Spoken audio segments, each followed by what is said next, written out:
Rice bowls generally are small bowls with some sort of a footer like this one, and generally has tapered sides, but you could put rice into just about anything you'd like.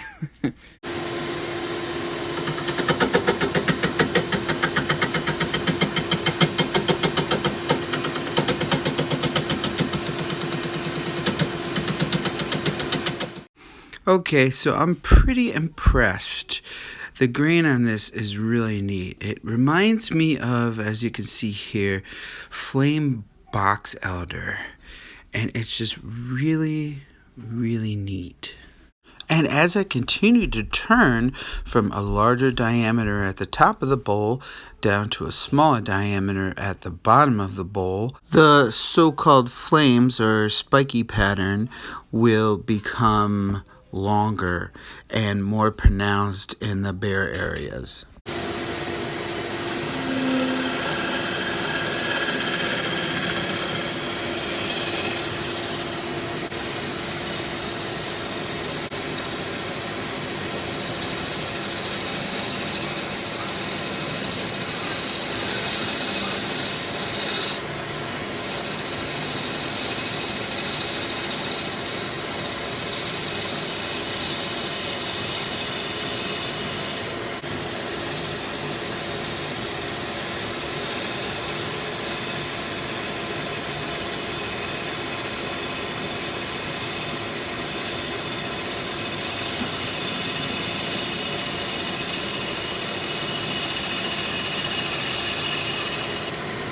So I did notice that this hole developed, and to be on the safe side, I'm just going to fill it right now with some of the shavings and some glue.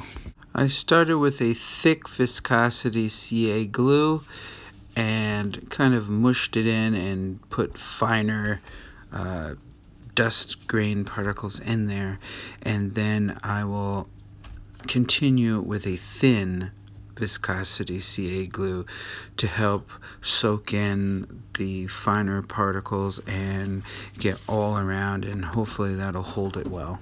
I also put some thin CA glue over any of the knots and the pith on the bottom of the bowl.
So the grain is coming out very nice, and the hole surprisingly has disappeared, so I didn't really need to fill it with the glue, but better to be safe than sorry. However, I did notice that there was a few hairline cracks that even have worked their way over to the other side. I don't know if they were there or they developed, but I decided to do a design change to help strengthen the bowl and those cracks to make sure I don't lose the bowl later.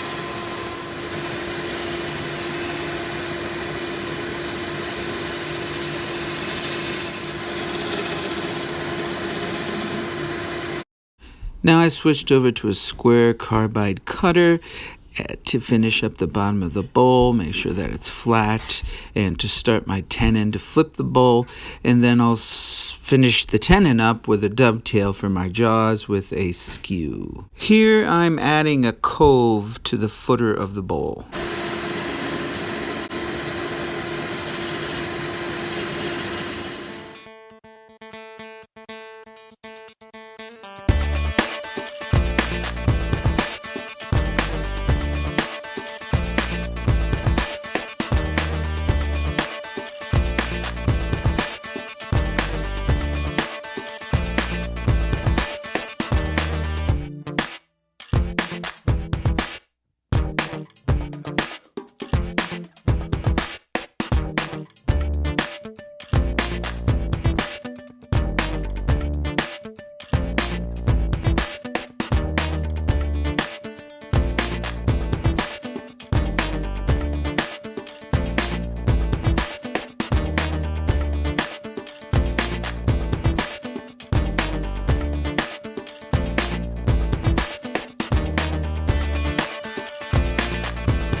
And if you're wondering, this is a 3mm beading tool.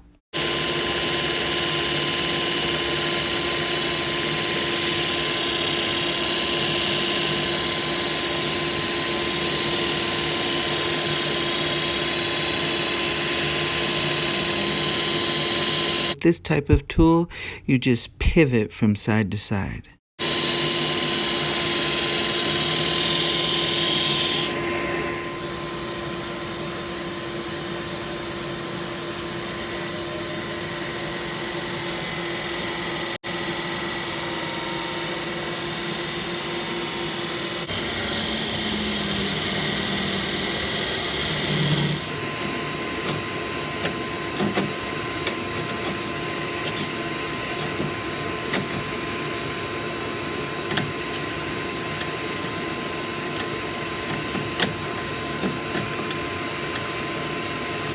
My very own bowl saver.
Here, I'm just checking the depth of the bowl and the wall thickness.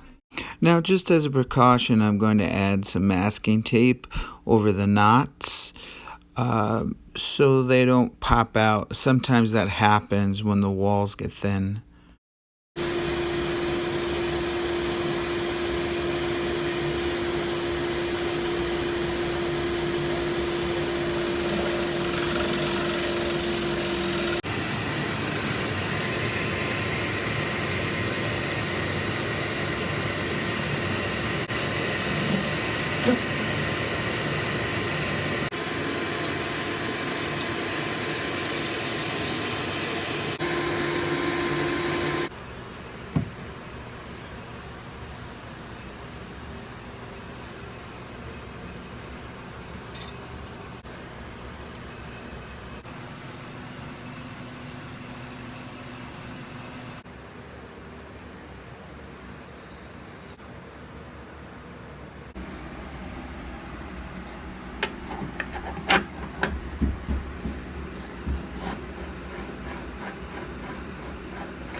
So again, I'm pretty happy with this project and how it turned out.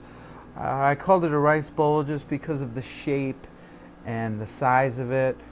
But you know, like I had mentioned earlier, you could put rice in, you know, any kind of bowl. But in general, you know, rice bowls are of this profile and shape when you think of a rice bowl. I didn't get a chance to make chopsticks, but maybe in a future video I would make some chopsticks. I did learn a couple of things in this video. I never put a piece of wood on the top of a bowl like that and turned out a rim. And I also had a bowl saver by doing that, which was kind of neat. And I think that by doing that, I really saved the bowl. So, I don't know, what do you think? Oh, well, Okay. thank you. Thank you very much. I value that you're interested in Okay. my opinion. I think you did great. I think you made a great bowl. I really like what you've done.